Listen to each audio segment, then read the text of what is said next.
علیکم ورحمۃ اللہ وبرکاتہ۔ آج ایک اہم موضوع کی طرف آپ کا دھیان اور آپ کی توجہات دوں گا۔ بعض لوگ اور بلکہ بعض کا اکثر کا مزاج اب یہ ہونے لگا ہے کہ وہ کسی کی پرسنل لائف میں انٹرفیئر یا اس میں جھانکنے کی کوشش کرتے ہیں، حالانکہ قرآن میں اللہ تعالیٰ نے صاف اور واضح الفاظ میں یہ بیان فرمائی ہے کہ بلا تجسسوا، کہ آپ کسی کی زندگی میں تجسس نہ کریں۔ دیکھیے بالخصوص کسی کی بھی پرسنل لائف ہوتی ہے، آپ کسی کو بھی حق نہیں ہوتا کہ اس کی پرسنل لائف میں انٹرفیئر کریں۔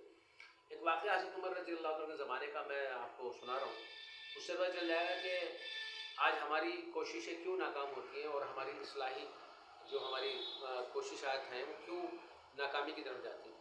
حضرت عمر رضی اللہ عنہ امیر المومنین ہیں اور آپ رات میں اکثر گشت کیا کرتے تھے۔ تو آپ نے جب گشت کے دوران دیکھا، آپ کے ساتھ ایک صحابی بھی موجود تھے، کہ کہیں سے کچھ گانے کی آواز آ رہی تھی، تو آپ اس گھر میں دیوار کے کود کر گئے۔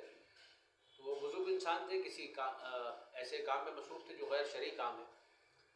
تو حضرت عمر نے ان کو شرط دلائی کہ آپ اس عمر میں یہ کام کرتے ہیں۔ تو ان بزرگ نے کہا امیر المومنین میں نے تو ایک غلطی کی لیکن آپ نے 3 غلطی کی۔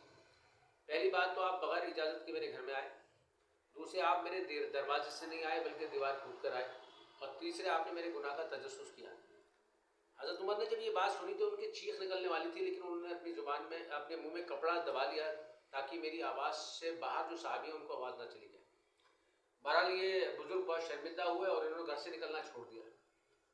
بہت دنوں بعد یہ بزرگ باہر نکلے اور یہ شرمندہ تھے کہ شاید میری اس گناہ کی چرچا لوگوں میں ہوگی، لیکن دیکھا کوئی خاص چرچا نہیں تھی۔ یہ حضرت عمر کی مجلس میں گئے اور وہاں جا کر ہی پیچھے بیٹھ گئے۔ حضرت عمر کی نظر ان پر پڑی، ان کو بلایا اور کہا کہ میرے پاس اپنا کان لاؤ۔ تو جب ان بزرگ نے کان پاس میں لے کے گئے تو حضرت عمر نے فرمایا کہ میں نے اس گناہ کا تذکرہ کسی سے نہیں کیا۔ تو اس بزرگ نے کہا کہ امیر المومنین آپ بھی اپنا کان میرے پاس میں لائیے، الحمدللہ میں نے اسی دن اس گناہ سے توبہ بھی کر لی تھی۔